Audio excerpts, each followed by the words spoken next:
There's no way we lose this game, they said. There's no way.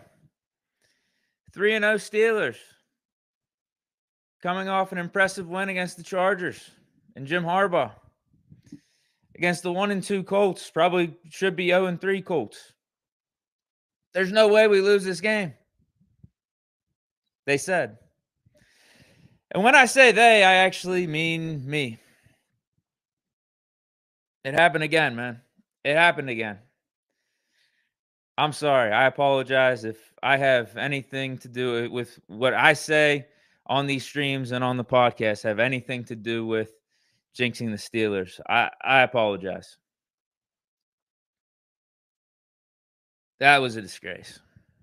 That was terrible. Offense, defensively. Not special teams, though. Corliss Wayton actually punted pretty good. Boswell did his thing, and Calvin Austin had a pretty nice return. So special teams,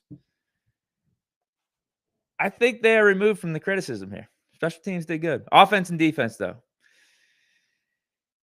There's a lot to talk about on both sides of the ball. I apologize to James Harrison.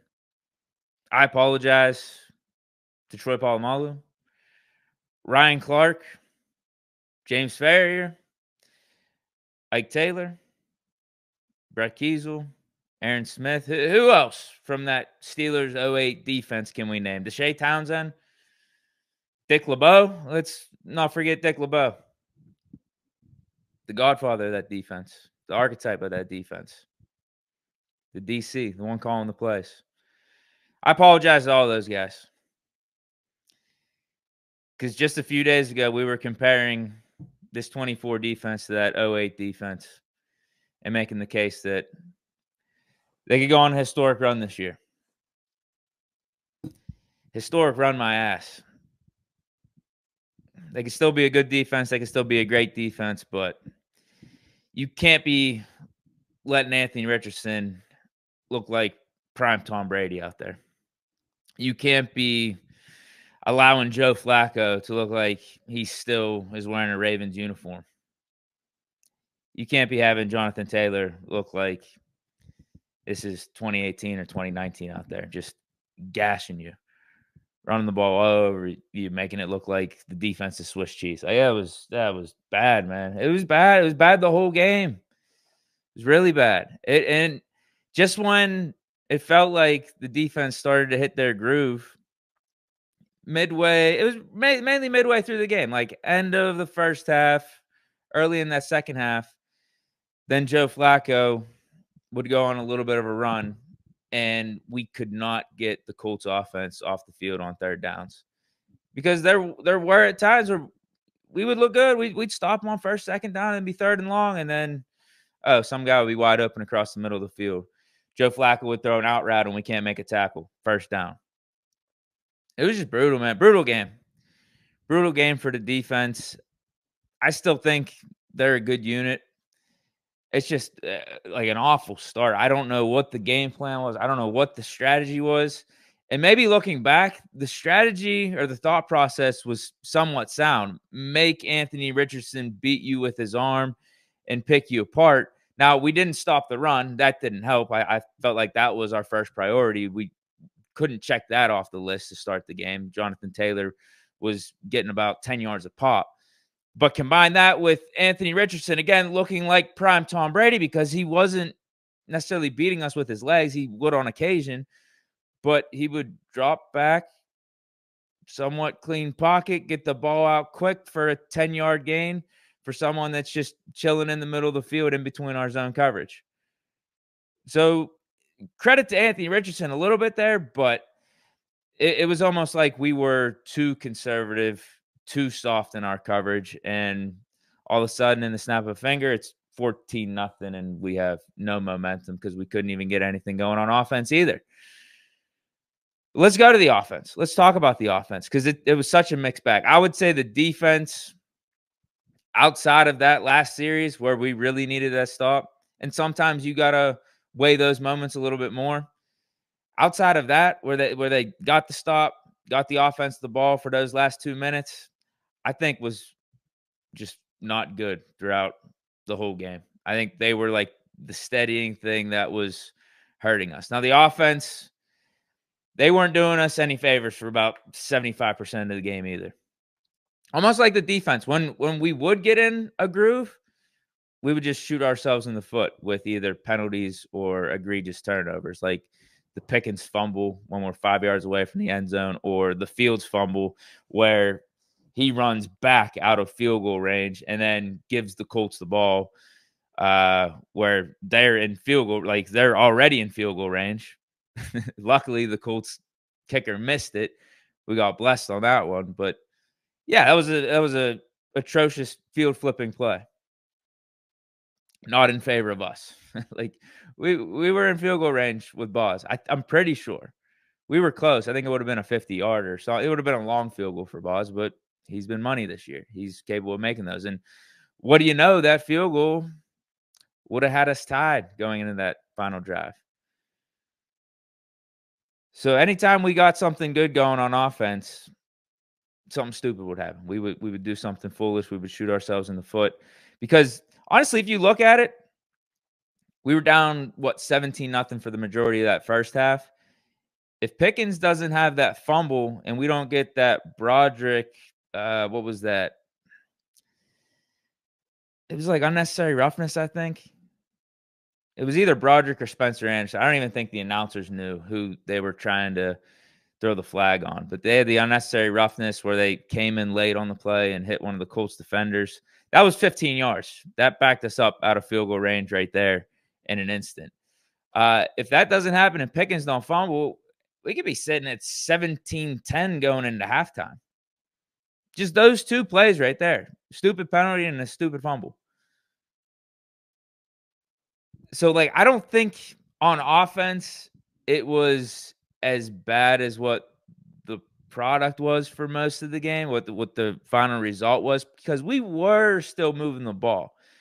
It would get janky at times, but again, like 17-10 is a whole different story than 17-0, then eventually 17-3 when halftime hit. I think it's a whole different type of ball game. But at the end of the day, man, you got to give a ton of credit to Fields and this offense to getting us, and I guess the defense, again, for making that final stop when it was crunch time, when it was really needed. We got the sack on Flacco and everything. So, like, overall, you could probably just say it's a mixed bag for both offense and defense, but I still think the defense was like a steady negative throughout the whole game. Just couldn't get off the field, made Anthony Richardson and Joe Flacco look like franchise quarterbacks out there, look like elite quarterbacks. Can't have that. And I think the expectations are higher on the defense too, given the amount of money that we were paying these guys and the type of comparisons that we were making just last week. And rightfully so, with how they were playing those first 3 weeks of the season against the Falcons, the Broncos, and then the Chargers. But yeah, to have a game like this, like, big disappointment on the defensive side of it. But just mixed bag, man. Like, because there had to have been some good things that went right for the defense for us to have a comeback like that. And there had to have been some things that went right for the offense. And I think a lot of things went right in that late third quarter and fourth quarter, man. Justin Fields. Bro.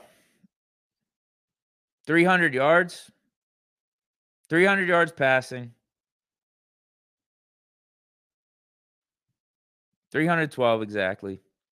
22 of 34. Not the greatest of completion percentage. Not bad, though. 3 total touchdowns. Had 55 on the ground. 2 rushing touchdowns. Had a passing touchdown. Like, that all happened in the second half. That all happened when we're down double digits and everything's going wrong. That tells you something. Even though we didn't capitalize on the late drive, we're down 3, 2-minute drill, another gotta-have-it moment. We had, 3 or 4 gotta-have-it moments or gotta-have-it series to even get us into that position. And, of course, it's the stupid snap. Of course, that pops up in the worst time possible. Like, what is going on with those, man? Like, it was cute. Like, it was kind of funny, I guess, for the first couple games because we ended up winning. But now it's not like, come on, bro. Let's get this fixed. We're at week 4, man. Like this blame it on Frazier, blame it on I don't care who you blame it on. Like, we got to get this straight. And it even goes back to the first play of the game for the offense. Fields again, like, tripped over Frazier. Like, what is going on with these snaps, man? Another example of us killing ourselves out here, making it hard on ourselves when it shouldn't be. These are snaps. This is stuff you learn when you first start playing football. But again, I think you come away from this game looking at Fields in a more positive light. We've been saying it with every start, every game that he's played, that he's leveling up each time. He's hitting every benchmark, and it's tough for me to say because we didn't pull it out. We ultimately had that additional drive, down 3, 2 minutes to go. Like, gotta have it. Like, let's win the game now. We've done everything up to this point. Now it's time to close. Even though we ultimately didn't do that, I still feel like Fields cranked it up another level this game. With everything going wrong around him, with everything looking like a disaster, the game being over for, like, at some point in the third quarter, I think we're all thinking to ourselves, like, oh my goodness, this game's over. It's like it's gonna have to take some crazy ass plays on offense. It's gonna have to take some awesome series here on offense to get back in this game. And Fields did that. Fields did that, and the offense did that. So there is a silver lining to this. I like with Fields, it started off week 1, week 2. All right, manage the game. Let's get out of these stadiums with wins. You weren't supposed to be the guy. It was supposed to be Russell Wilson. The offense isn't necessarily designed for you. Let's just win these games. Don't turn the ball over. Manage it. Defense is going to play well. And he did that. So check mark there. Last game against the Chargers, another check mark where, all right, tough opponent. You got the offense cruising. Like, things are going well. You beat a tough opponent. And this was your best game yet. Like, you look like the guy. You took another step here. But what's it gonna look like when we're down 10? We're down double digits, second half. Is it just gonna be curtains? The game's over. We have no hope. There's no chance of a comeback or anything, because we know the guys at the quarterback position, the elite guys, the guys that you could hang your hat on. Those are the ones that can win in any style possible. So this was the one that Fields really hasn't we haven't seen from Fields yet in a Steeler uniform, and we really hadn't seen it from Fields in a Chicago uniform either, because when he was in Chicago, his fourth quarter numbers really weren't that good, and obviously his record, I think, was like 8-28 or something like that, 9-28. I can't remember the exact win-loss record, but it wasn't good. But you're with the Steelers now. Fresh start, new perspective, new surroundings, better coaching. What does it look like here? And we got to see that today. Like, I know, again, we didn't get the final result that we wanted. We didn't get the game-winning drive or the game-tying field goal kick where Fields in the offense put Boswell in position to get the 3, to tie it up, go to overtime. But what he did those 3 or 4 series before that is nothing to sneeze at. Those 3 touchdowns, like, all that was clutch, man. And it's the playmaking, it's the improvising, it's the stuff that reminds you of what Seven was doing back in young 7 days, early 7 days, prime 7 days, where plays breaking down, he's making something happen with his legs, looking down the field, scramble drill, feels the Pickens connection. That was prevalent in the second half. So, like, I think Fields, even though we got the loss, I think he showed us something here. I think he showed us that when things are looking bad, ugly, down double digits, penalties galore, defense is getting carved up. He can elevate. He could put the team on his back because that's what he did, man. Like, this isn't hyperbole. 3 touchdowns in the second half. Were they all in the fourth quarter? No, it looks like one of them was in the third. All those 3 touchdowns in the second half when things were looking absolutely bleak and momentum was not on our side at all, either offensively or defensively. 312 yards, 3 total touchdowns. 55 on the ground. So that's 367 total yards and 3 touchdowns. That's a good game by any measure. But you got to close. You got to close. That snap obviously didn't help us. Again, who do you want to blame that on? Frazier? I don't know. It's the snaps. It's just getting really annoying. But in Fields' young career here in Pittsburgh, I'm grading this game as a positive. I think he deserves another opportunity to try to close out a game like this. Keep him as the starter, man. Like, what? Yeah, you keep him as the starter. Is there any debate here? Is there any debate? Does Russ, because here's the question. I know we like Russ in the fourth quarter. I definitely like Russ in the fourth quarter in those type of moments. But does Russ even get us back into the game like Justin Fields did? I don't know about that. I don't know about that. Because a lot of what Fields was doing was predicated on his legs and that athleticism that I just don't think Russ has yet. Or not yet, but anymore. Maybe that's the proper term. What do you guys think? We got a lot more that we could talk about with this game, but I just wanted to get the most obvious things out of the way here. The defense and then Fields in this offense. Silver linings that we could take away from each side, but I think the defense was more disappointing throughout the majority of this game, throughout pretty much the whole game. Whereas offense got electric in that second half because when the offense was scoring, the defense couldn't hold their own. Fields in the offense was getting us right back in this game, getting into a one-score game, and then defense couldn't get off the field. And for what the expectations are for this defense, the amount of money we're paying these guys, that's where it's really disappointing. Refs didn't help either, though. Let's put that out there. Refs did not help either. That Minka tackle along the sidelines where he clearly let up. It wasn't helmet to helmet. There was nothing vicious about it. For them to call the unnecessary roughness or whatever they called there, that was egregious. And you had the expert ref on the broadcast come in and agree with what I forget who the broadcast team was, but he was agreeing with what the 2 dudes in the booth were saying, and they were like, "Yeah, Minka let up on this, man. Like, this is clearly not a flag." And from my point of view, the expert ref agreed with them. So everyone, I think, that was watching the game thought that wasn't a flag, except for the ref that threw the flag. Just sad, man. Just sad. Oh, I like this. I like this comment. Laz the God says Patterson was the difference. If he does not get hurt, we win. Do we have to have another Najee conversation here? I think Najee is a momentum type of player.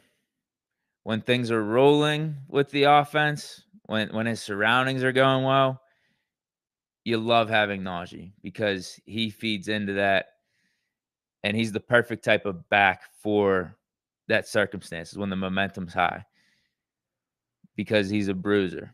The dudes on defense don't want to tackle him. But when we don't have momentum going,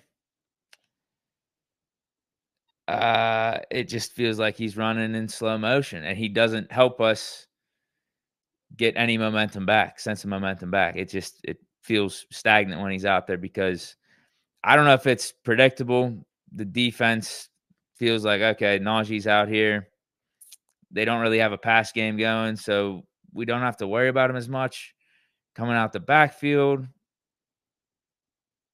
let's just go all in to stop the run. And that happens time in and time out. Not only now, it's happened in the past, but it feels like the offense is slow motion at times whenever Najee's out there, and we don't have a good feel or a good momentum on offense. Now, I don't know what the grand solution is, and honestly, Patterson was the grand solution. When we got Patterson out there, we were running the ball unreal. He was doing what Jonathan Taylor was doing to our defense. He was doing that to the Colts defense, and what was it, the second end of the first quarter, middle of the second quarter, whatever it was. And then he unfortunately got hurt, but he was getting 7, 8, 9, 10 yards a pop. We were cruising. He was doing things that whenever Najee's out there, you just don't get a sense that Najee's capable of. Like some of that vision, some of that finding the hole, and then just taking it another level with the speed. But then you get Najee in the fourth quarter when we do have the momentum. It feels like things are more opened up. Fields is in a groove. Everybody's in a groove. The play call is in a groove. All right, you get the ball to Najee, sometimes it looks awesome because he's running over dudes and the vibes are high. But it feels like with Najee, a lot of things got to go right with him. When we're not, when we don't have, you know what I mean? When we don't have our groove on offense. But I don't think that was really the case with Patterson. It's just weird. It's weird, man. I don't know. I really don't know, because Najee's just one of those dudes you love to have in the fourth quarter. You love to have to close out the games. You want to have for the second half of the season when the weather gets cold. But sometimes you just got to know when it's not working, and we got to sub him out and make someone else the guy for the majority of the game. And Patterson, I think we would have stuck with Patterson. I think the Steelers would have made that call, but he got hurt. But then it's like you don't want to write off Najee completely because you saw what he did in the fourth quarter there. You know what he does in the second half of these seasons, and you know how he closes out some of these games whenever you are up a touchdown, when you are up 10 points and the defenses don't want to be tackling him. It's a very weird dynamic. It's just like this love-hate relationship that I have with Najee. I think a lot of us have with Najee. It's tough, man. Like he's not a guy that's he's not a guy that's like a Saquon Barkley. He's not a top 5 guy. He's not a guy I feel like can make things happen at an elite level when things aren't going right. And there are running backs like that out there. When things are going right though, he's a guy you like. He's a guy you like a lot.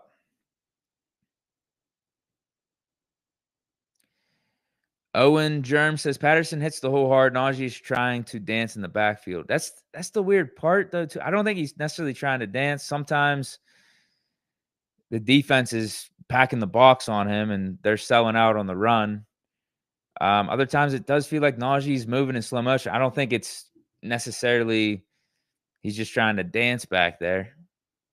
I don't think he's as fast as a Patterson. I don't think he's as fast as a Jaylen Warren.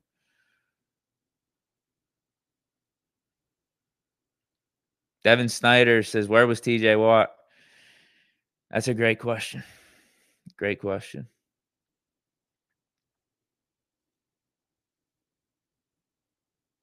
Glenn Hunter says, we need Isaac Seumalo back. Pray James Daniels is good too. Yeah, I think that's the unsung story with our offense right now is we have 3 rookies starting and an injured Broderick Jones starting over at right tackle. Yeah, we had 3 rookies starting on the interior. Well, I guess once James Daniel went down, we had 3 rookies playing. So we had 2 rookies starting, but James Daniels goes down. We have 3 rookies playing on that interior the majority of the game. Zach Frazier, Spencer Anderson, and Mason McCormick. Then you have Dan Moore as the left tackle. The veteran presence on the offensive line, which is crazy. He's the guy that we continually try to replace, but I think has been consistently solid for us. We got 3 rookies and a second-year player that's hurt playing on this offensive line. So that might tell you some things as to why the O-line hasn't been perfect, why the O-line hasn't really lived up.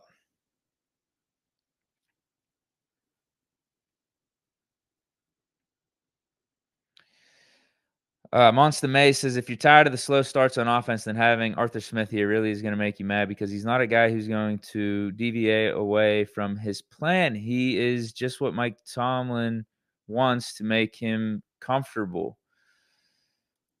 I wonder if that's going to change going forward with how Fields played in this game, because I agree with you. There were times, and it wasn't like late in the game. It was third quarter, second quarter kinda. You're just thinking to yourself, "Can we let Fields sling it? Can we start doing some 4 wide, 5 wide, and just let Fields make some plays, whether it's with his legs or with his arm trying to get the ball out quick," because he showed in that Chargers game he's capable of doing that. He showed that it's not just all Bears Fields out there. No, no, no. We're getting some more of the Ohio State version of Fields, where he can pick apart a defense, where he can nickel and dime them. So I was wondering why we weren't doing that earlier and more often, but you finally saw when push came to shove, third quarter and in that fourth quarter, we almost had to do it out of necessity. Just let Fields cook like this. If we don't, this game's over anyway. So let's see what we got in the young guy. Let's see what he could do. Let's see if he can elevate. And he did, man. We called up some QB runs for him. We called some plays. He's just in shotgun, and you know what? There's nothing there. He moves out of the pocket, throws it downfield to Pickens, complete, keep the drive going. Like some really, really good stuff. So maybe after seeing that, Arthur Smith and Tomlin will be willing to open up the offense sooner rather than later. Because I think up to that point, they saw it in spurts from Fields, but I don't think to the degree where they have like full faith in him and are just willing to, you know what, offense stagnant for a series or two, Fields just cook. Let's just figure it out. Go out there 4 or 5 wide, make some plays with your legs, whatever. Now they might, after seeing what Fields just did today. Maybe they do that sooner.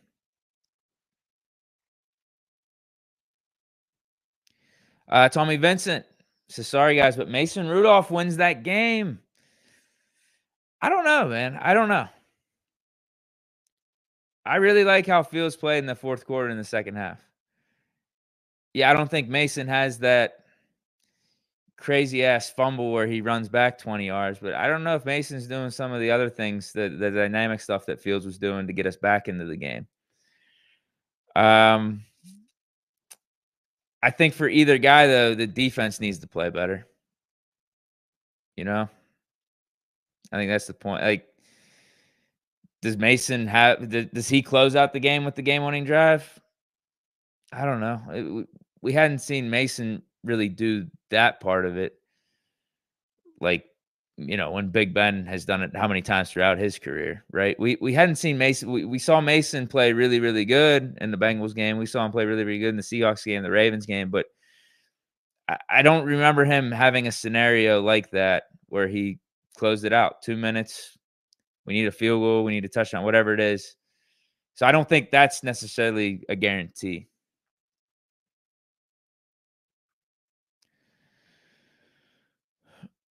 Oh, Tommy Vincent says he's just kidding. He doesn't think Mahomes could have won that game. No, Mahomes wins that game.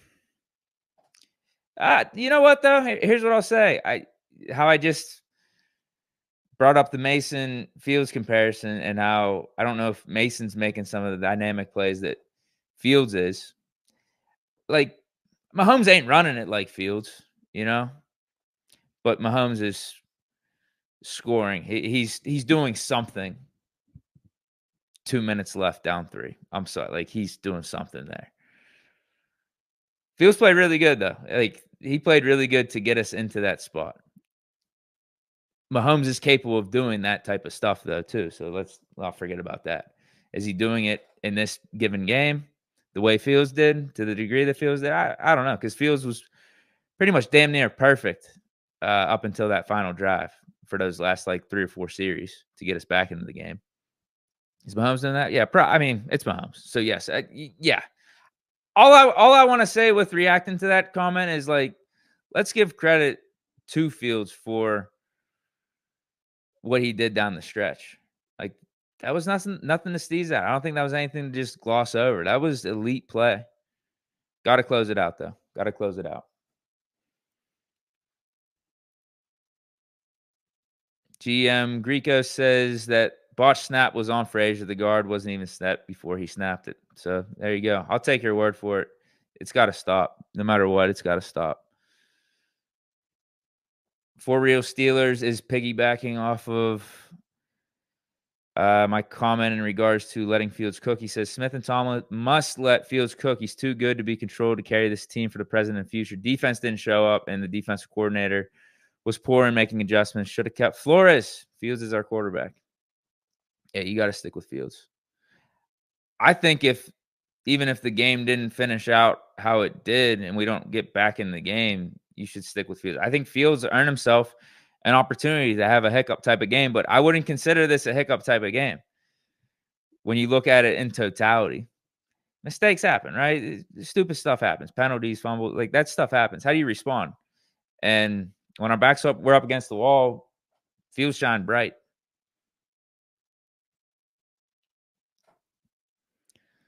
Steelers fan 1023 says Matt Canada is wondering how the offense scored 24 points without jet sweeps. Right. Right. Laz the God says, do you think Roman Wilson gets playing time and will it help? Yeah, it should. I hope he gets playing time. I think he'd be a really nice target for Fields over the middle and the slot. And some of our secondary receivers played well today, too. This isn't even a shot at them. Pickens had 113. Muth had 57 and a touchdown. That was his best game yet. Darnell Washington, 31 yards, 2 catches, 31 yards. When he gets the ball, good things happen. I think that's more evidence that we got to get him the ball more. Man, I thought the secondary receivers played better than what these stat lines were. Never mind. Because I just named Pickens and 2 tight ends. Najee had 50 out the backfield. But whenever we get to the receivers, Van Jefferson had 2 catches, 21 yards. Cordell Patterson, well, he's a running back. He had 2 catches, 19 yards. Calvin Austin, only 1 reception, 17 yards. Why did it feel like they had better games than what the stat line is? Guys like Van Jefferson and Calvin Austin. Maybe because they made some of those plays in the fourth quarter. They made some crucial catches. All right, I'll read a few more comments. Am I missing anything? Pickens. He's got to detail his work. That fumble, most unnecessary thing possible. You get he's trying to make a play, but he does it so lax. He does it like he knows he has talent and can get away with stuff like that. He's got so much good body control and can make certain movements that, man, it looks cool. So I can pull it off, but I'm still putting the ball in harm's way and I'm being lax with it. And it's another example that it came back to bite him. Like, you just, come on, man, just get out of bounds, secure the ball. Stop doing all the little flashy stuff that it looks cool, but you're putting the ball in harm's way and you're putting the team in a bad spot too with stuff like that whenever it doesn't work out. And we've been seeing it pop up consistently, not work out with him. So that's got to change. But then you see some of the awesome plays by him and, the 113 yards, the 7 receptions. It's almost like Martavis. It's flashes of Martavis where we would get the awesome plays from Martavis, but then you get the boneheaded drop. And Pickens had a touchdown drop in this one. But then he makes up for it because he still has awesome plays and plays great for the majority of the game. So it's flashes of Martavis, but we think Pickens can be an AB for us. We think Pickens can be a top 5 guy in the league. And that's not Martavis. AB, we had no questions about ball security and being lax with the details. Hey, Pickens don't fumble that. We get either get a touchdown there or that's a field goal. Look at the final score. Like, some of that stuff's the difference, man. Anything else though? I think Pickens needed to be talked about. Talked about Najee a little bit. Fields, obviously, offense, defense. I said special teams. I don't think they're deserving of negative press here. I think special teams play good. Anything else? I don't think I'm missing anything. Okay. Yeah, if we want to talk about specific defense, JPJ did not have his best game. This might have been the worst game I've seen from him. Owen Germ brings it up in the chat. Yeah, that wasn't good. He was getting picked on a little in that first half. Buttoned up in the second half, though. Dante Jackson, I think, was pretty good in coverage, but then struggled with it to tackle at times.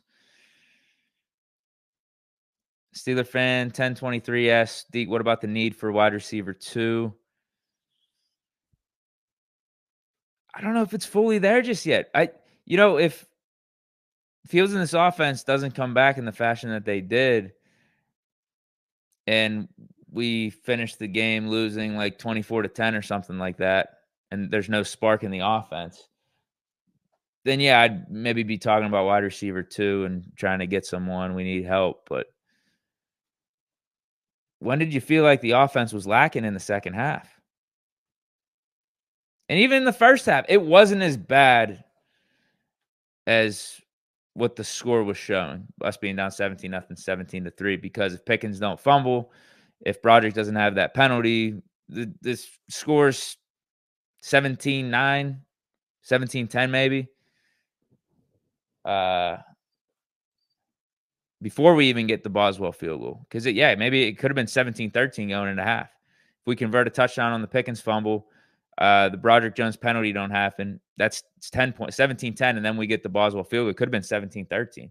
But for the majority of the first half, it could have been like 17-10, 14-6. It could have been closer to a one-score game if we just don't do some of those boneheaded mistakes. And I don't think that's necessarily a wide receiver 2 issue. JJ200 says the loss is not on the offense. Our defense gave up 24 points, gave up 4 straight 3-and-longs, and they were in bad spots too. Again, outside of that final drive that we got the sack on Flacco and got the ball back for Fields with the 2-minute drill, down 3. Outside of that, it was 14-0 right off the bat. And then when the offense did start to make some plays and get some touchdowns, get it within a one-score game, our defense couldn't get off the field. So we were playing bad in like the worst spots. To start the game, we put ourselves behind the 8 ball, 14-0. And then when we did start coming back, we were giving up third downs like it was nothing. It just seemed like every time it was a third down, Flacco was getting it. We were missing a tackle or someone was wide open in the middle of the field.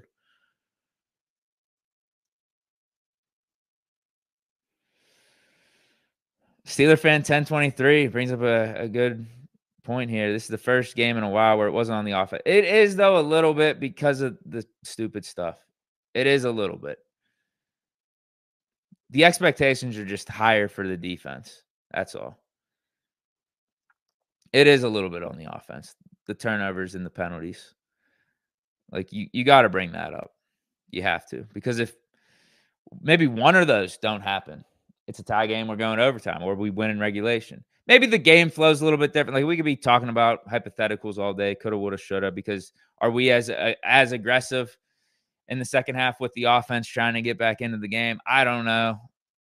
So there's all that. You could talk about hypotheticals, but yeah, sometimes that's what a game comes down to. A win and loss comes down to a turnover, a penalty, 3 points here, a touchdown here, there. Like, we witnessed it in this game. JJ200. This has to be the first game ever against Flacco we didn't get an interception. You might be right. I was waiting for it. Him and Richardson. Richardson, I don't think there was a ball that he threw even close to an interception. Flacco, I think there was one or two. No, it was the first. What was it? The first pass of the game. Yeah, it went right over JPJ's head. That's the type of stuff you get with Richardson. Can you say that was a bad pass? It's tough to say it was a bad pass because it was a pass that was placed in, like, the perfect spot. I think it was a bad decision, but the pass was insane.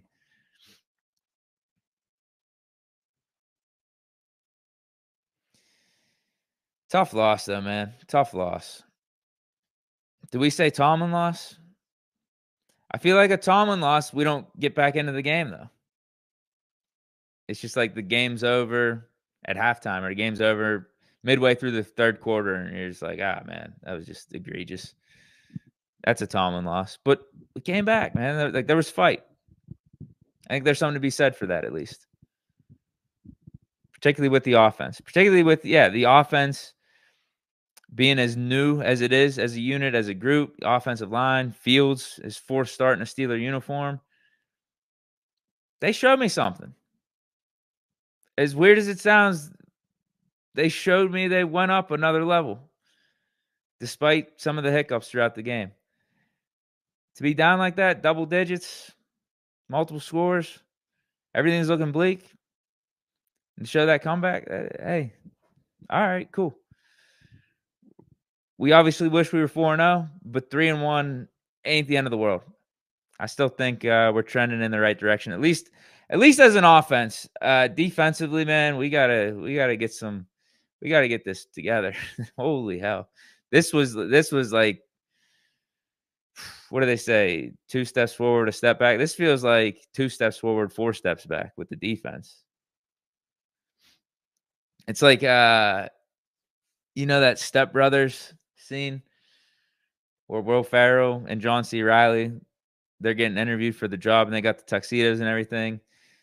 Initially, Seth Rogen character, the guy that's interviewing them, is like, "Oh man, those tuxedos. That's funny, man. That's I appreciate a good joke coming in to a more of an informal job and formal wear like this. Yeah, it's funny. Yeah.